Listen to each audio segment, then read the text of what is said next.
Hey, what's up guys? JB here. So we're continuing our discussion today about the upcoming Transcendence system, and today is part 2 where we're going to be covering the other 4 elements of fire, wind, lightning, and dark. And I'm going to give you my thoughts on the units that are getting nice awakenings and will be worth your upgrade resources. Now, if you haven't had a chance yet to check out part 1, I'll go ahead and drop a link to that above.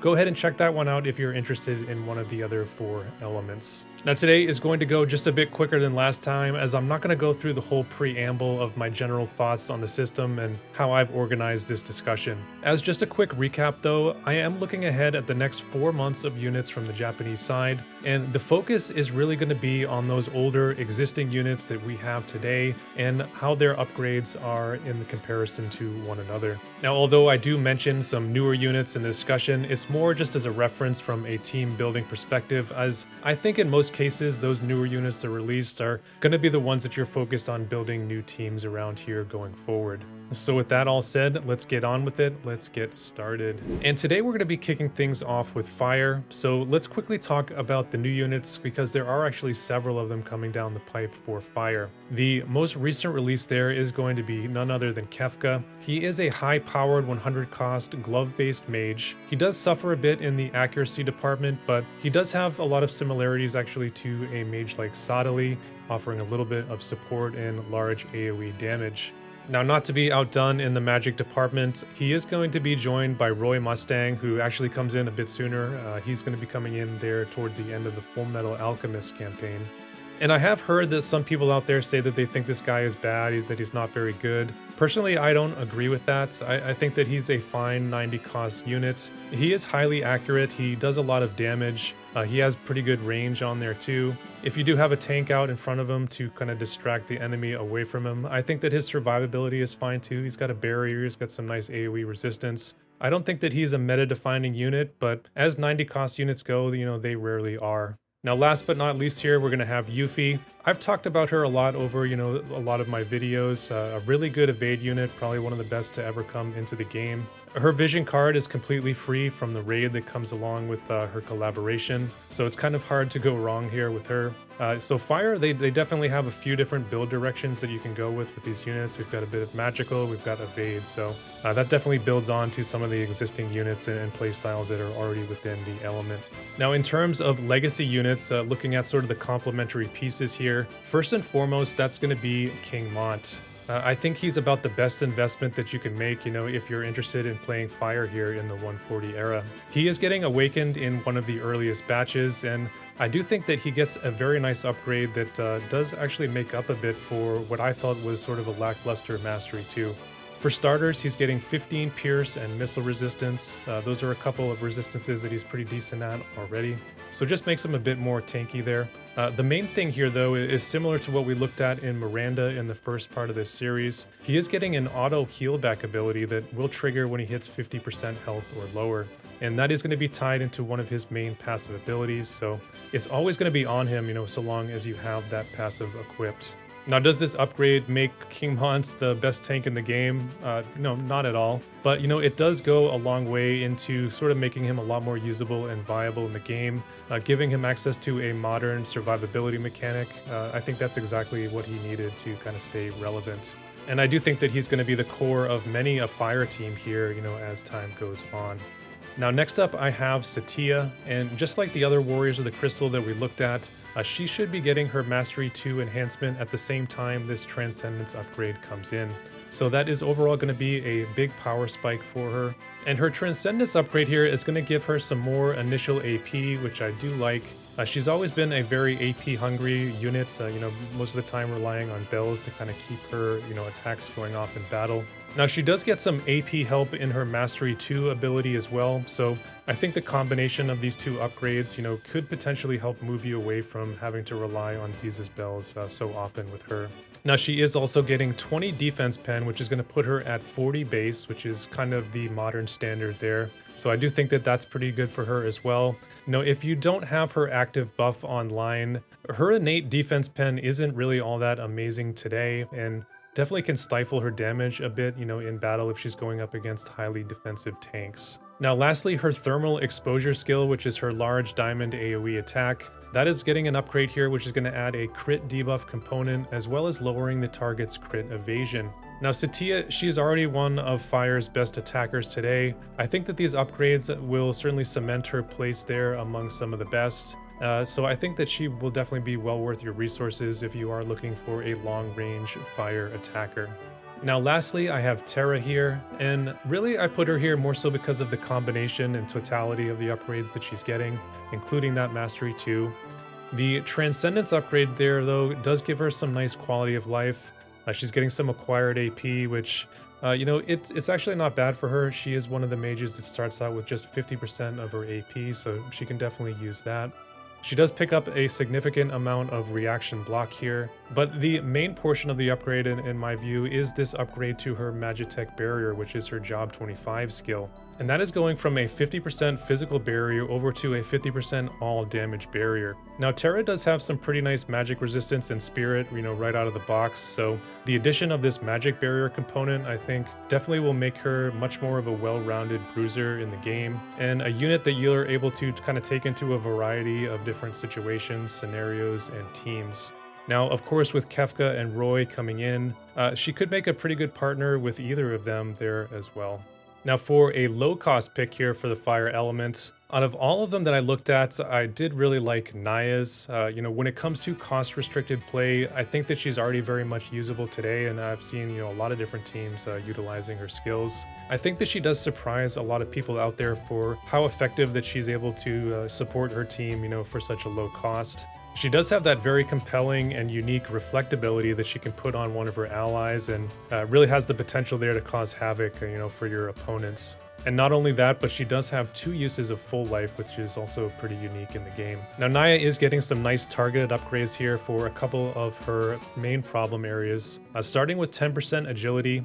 These SR units, the speed factor is always a big issue for them. It's always one of their biggest weaknesses, so that is going to be super helpful right there. She's also picking up some more TP here, and her Curiga skill is getting a reduced TP cost there as well, and then an additional use of the skill there on top of it. So just sort of some quality of life upgrades there that I think could be helpful for multi-round PvP, where maybe her TP gets pretty low on the first battle, and she'll just have a bit more there for battle 2. Now remember that low cost units like SRs, MRs, they are going to be cheaper resource-wise to awaken, so that is another reason why I am considering them here for this series.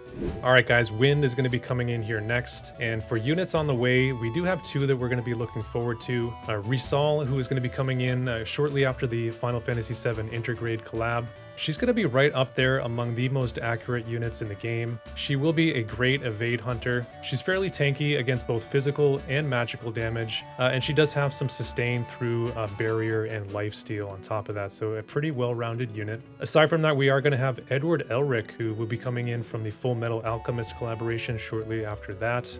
Now, Edward, I do think, makes a pretty good case for one of the best free handout units that we've seen come into the game to date. Maybe not quite on Locke's level, as he was when he was first released, but I do think that Edward is a very strong and viable unit. He's really flexible in how he can be built. He offers a nice combination of both physical and magical tankiness. He brings pretty nice damage. He can even be built accurate, if you want him to. And he even brings some nice party buffs to the team there on top of it. Now for legacy win units, again, we're going to start here with a Warrior of the Crystal, and I think that you will see a running theme here across this presentation. I think that Gumi did a pretty nice job of powering up all of the old warriors, who for a lot of people were a pretty big investment, so I think that it is nice to know that they'll continue being viable here in the game into the future. And I do think that they are all going to be worth awakening. Of course, it does really help them that those second masteries are going to be coming in at the same time, so that certainly could be part of it. Now for Juum in particular, she does get some added tankiness with a couple of mitigations here that cannot be penetrated in that unit resistance and elemental chain resistance, as well as an upgrade to one of her best skills, which is Stormwind Rend. And now this skill will completely nullify counter abilities in that large diamond targeting pattern.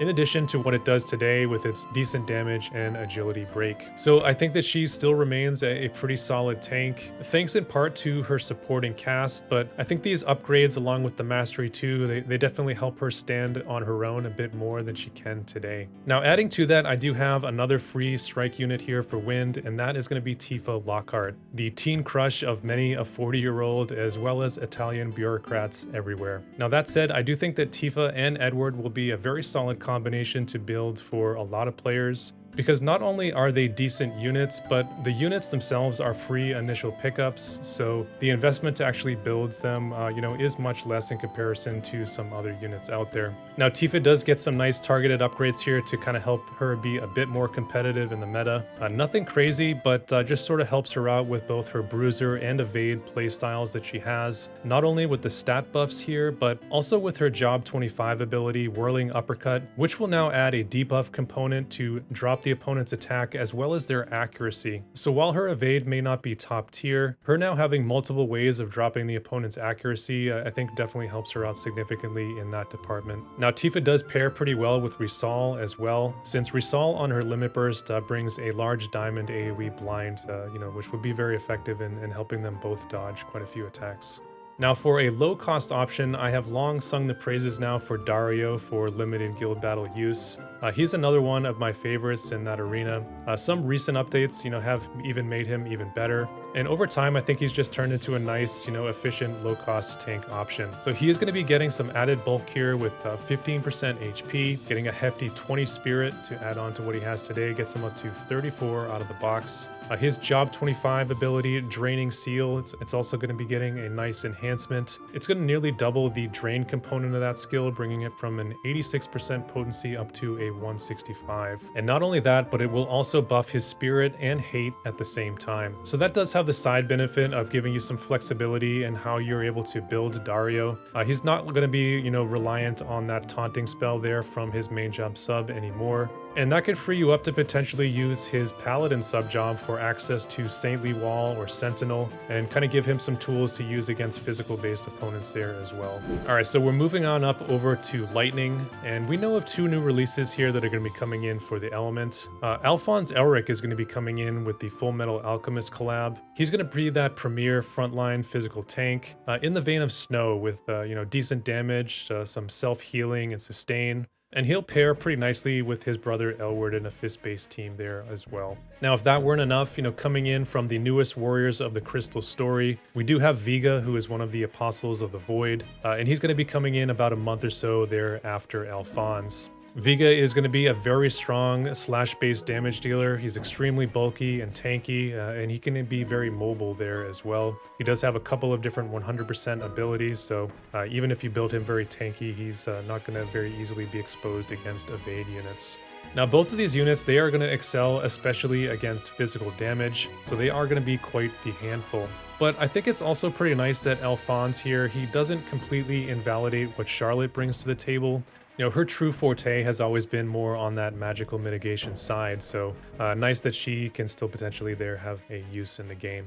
Now for units to consider awakening here for Lightning, I do have to start with my man Cloud Strife. Of course, he is a fan favorite, and with the rerun of the Final Fantasy VII collab, he will be getting a second mastery and his Transcendence awakening there simultaneously. And that's going to give him some increased bulk here with that 15% HP, and a bit more damage as well in the form of some increased slash res penetration there on his mastery. Now that's not as big of an upgrade for us here on Global as it was for him in JP, considering we do have access to both Esther's Vision card and Sword, which he can both utilize. But still, I think that's going to be pretty notable for us since, Cloud, he's not only going to be almost completely ignoring slash resistance, but he already, pretty much completely ignores defense there as well. So it's going to be pretty difficult, I think, to actually mitigate this guy's damage. On top of this, he is also picking up a 50% reaction block, always nice to have to kind of avoid those reflexes from time to time. And then he does have his Mega Slash Job 25 ability, which is picking up an enhancement there as well. And the main part of the upgrade here with this is that this will no longer friendly fire with the area of effect pattern. And that's going to make it a lot more usable for him, especially in auto play, which is nice, because it does actually do a lot of damage. It has a high damage modifier. Now, Cloud is still a unit that sees use out there from time to time, so I think that these upgrades should, kind of help keep him viable here into the future. I do think that they found a good spot for him where, he's not going to be a meta breaker or anything like that, but he is very solid and very usable. Now, my second choice here is going to be Resnick, and to be honest, a stat and HP upgrade for her probably would have been enough to kind of keep her around in the game, as any additional hit or damage that she can take, without going down, just sort of increases her effectiveness as a support unit. Now, today she is still top tier, in that arena as far as supports go. I think that, just about anyone can agree there. And with these upgrades, I think that she's going to continue to be there, as time goes on, post 140. She is getting some additional tankiness here in the form of some common damage type resistances of missile and magic. She's getting some crit evasion there on top, which is always nice. And then she is getting an upgrade to one of her main buffs here in Teaching of the Storm Bolts. And that upgrade is going to increase the range of the buff, which does make it a little bit easier to use. Helps keep her, more on the back line while doing so. And it does add a 25 single target resistance component to the buff, which is probably the best part about it. So nothing groundbreaking here, I would say, for Resnick, but like I said, she is already one of the top supports in the game. She didn't really need all that much.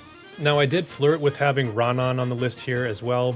Personally, I do believe that he gets a very nice upgrade with his Awakening. Most notably, it gives him access to a multi-target select skill, similar to what we've seen come in on Amnelis. I'm just not sure, though, if it makes him a more effective choice than Skahal, even though Skahal hasn't even gotten his 140 Awakening yet. To be honest, that probably says a lot more about Skahal than it does about Ranon. I think that what they've done with that unit is probably one of Gumi's biggest mistakes and regrets, if you were to ask them, point blank. Now, of course, you could run those two units together and, have some supreme firepower there, and you could probably do, pretty well, to be honest. So I think if you are a fan of Ranon, you could definitely do much worse, in terms of awakening him. I think that he's certainly going to be, pretty usable. Definitely let me know what you think about all that in the comments down below. Now, lastly, for my low-cost choice, this was a bit of a tough one because I think there are a couple of decent options coming in for Lightning. I ended up settling in on Ravius. I think in general, low-cost tanks, they are going to be pretty good investments for a lot of people. If you do play their elements, in those cost-restricted game modes. I think in particular, those tank classes, they do get access to a potential 3,300 additional hit points if you are able to fully reincarnate them. Ravius, though, she does get some nice enhancements on top of that. Most notably, she is getting a massive mitigation boost here of 30 area resist. She does also have some single target resistance that comes in part of her mastery, so that will definitely add to her bulk factor. Now, the other way that Ravi can add to her bulk is kind of being a little bit of an evade tank through the use of her blinding cross ability. Now, today, unless you do land that blind component, it really, I don't think, gives her quite enough. But with the 140 upgrade, I think that the evasion buff there, it's going from a 30 evasion all the way up to a 60 evasion. So I think that that is pretty substantial. If she is then able to work in maybe a dodge or two, that's going to be definitely a nice addition for her survivability. All right, everyone, we finally made it to our final element, and that is going to be Dark. As of today, just one new unit on the horizon, and that is Sephiroth. He's going to be with us here on Global very, very soon. He's a unit that a lot of people are waiting for with great anticipation, and he's definitely, I think, going to be worth that wait. He is a very good unit. He's a strong bruiser with omni-element resistance. He's got nice damage, and he has an insane limit burst. Now, there actually will be another Dark unit that will be coming in probably in about another month or so on the JP side, as we do know that the final warrior, the Crystal Wrath, is going to be Dark Element. Now, we really don't know all that much about her other than that she wields some kind of large mace and that she does look like an emo version of Katone. I don't know about you guys, but I think that is enough for me to want to pull her. Now, moving into the legacy units here though, and it's actually going to be pretty sparse in my recommendations for Dark. A lot of key units just haven't been awakened yet, and they are probably saving them for when Wrath comes into the game, to be honest. Now, one unit that does get awakened relatively early is going to be Dark Vina. Now, to be honest, her upgrade, in comparison to some other units, I'd say is relatively modest, because she is more of a modern unit. So in that case, I think even just the stat increases alone, I think are, probably going to be enough to kind of boost her up and be a bit more usable here into the future. And then as time goes on, she will be getting her Mastery 2 update, which probably will bring her back into a bit more of a relevance as well. Now with her Transcendence update, she is getting a little bit of accuracy here. She's getting a little bit more magic damage there as well. One of her main skills in Sorcery Strike is also getting an upgrade, and it's now going to turn off counters completely before the damage hits. So, that's a pretty decent upgrade. Now, I did consider adding Garvel to the list here as well. His Transcendence upgrade, though, I think is pretty lackluster. I think his base kit is good enough, though, that, you could probably awaken him and use him. He'd be decent enough. For me, though, I just think the upgrades weren't good enough that I wanted to consider him and actually put him on the list here today. A couple of low-cost options here, though, for Dark, and actually going to be a couple of tank picks here for limited Guild War purposes, and that's going to start here with Whisper. This is another unit where just the stats alone, I think, were going to be enough to sort of help her out in a pretty big way, and that's just because of how this character is built, with her high resistances and kind of her innate lower-end HP. So if you are able to reincarnate this unit many times, that additional HP, I think, is going to mean much more for a unit like this than it is for some others out there that have that higher base HP. Speaking of her resistances, though, as part of her Transcendence upgrade here, she is getting an additional 15 Pierce and Missile Resist, so just kind of making her a bit more tanky there against those damage types. Her Job 25 ability, Protection Break, that's also going to be getting enhanced. This is an attack that she really likes to use on auto today. It has that defense and spirit break component that does come in pre-damage for her, so it is actually her hardest hitting attack. And they've added in an active hate buff component to this skill, which is going to help draw some additional attacks there towards her, after her initial 5 hate has worn off. So just as we looked at in Dario's case, I think this does give this unit a little bit more build flexibility in that she's not going to be necessarily tied into her Spellblade sub for Taunting Spell. Although, you may still like to run that sub job, just for that access to resist magic. Now at just 70 cost, I think this unit has already kind of shown her worth in various limited guild battles, so if you are a big player of that mode, I think that she's going to be well worth an upgrade. Now in kind of the same vein, I think another nice low-cost investment is going to be Little Leela. She is another low-cost unit that I have really started liking as the various upgrades have compounded, over time. She, with her Transcendence upgrade, is going to be picking up some additional hit points here. She is finally getting that 5 innate hate that, we have come to expect on her tanks these days. And that will definitely make her much more of a functional tank there in autoplay. And then lastly, her Job 25 ability, Silencing Spell, that's also getting enhanced, and that's going to be increasing its chance to land Silence by 20%. So if you do include her passive ability, which also increases her chance by 20%, she's now going to be at a 65% chance to land her Silence. And that's going to be nearly identical to a limit burst level of potency. And if you have her at 97 faith, that's essentially going to make that a guaranteed silence versus any non-resistant mage. I do think that's pretty powerful because not only is this skill a 100% hit attack, but it is also a large diamond targeting pattern. So Leela has the potential to shut down multiple mages in your party if she can line that up. So I do think that she is a super good pick in those magic matchups. The only thing at this point really holding her back, I would say, is her agility and her mobility. They're both really lacking. So if you are able to find a way to sort of build around that and mitigate that, I think that she can be well worth your investment, especially for your SR scrolls and antlers. All right, guys, so there it is. We did the rundown, 2 parts, 8 elements, 48 units, and that is going to be our docket here for the next 4 months or so. Now, personally, I am pretty excited to kind of get back and start working and tinkering on some of these older units. Several of them are among my favorites in the game. Although many of those older units, they're not absolute, top of the meta. The fact that we are still talking about year 1 and year 2 units and the fact that they are still usable in a 3-man PvP team, I think may very well be one of the best parts of War of the Visions. I really hope that this Transcendence planning guide has been helpful for you guys out there. Maybe gave you some units to start thinking about working on when this system does make its way over to global. And the first batch will be coming to us very, very soon. It should be here in just another 3 to 4 weeks. Let me know down in the comments, what you thought about the video today, or if you have any units that you feel strongly about that I didn't touch on for today's 4 elements, go ahead and pop those in as well. If you enjoyed the video today, hit that like button. It really helps me out with the YouTube algorithm. And if you like what I'm doing here on the channel, hit that subscribe button if you want to see more. And that's really all that I have to say for today. So as always, stay safe out there, and I'll see you guys in the next one.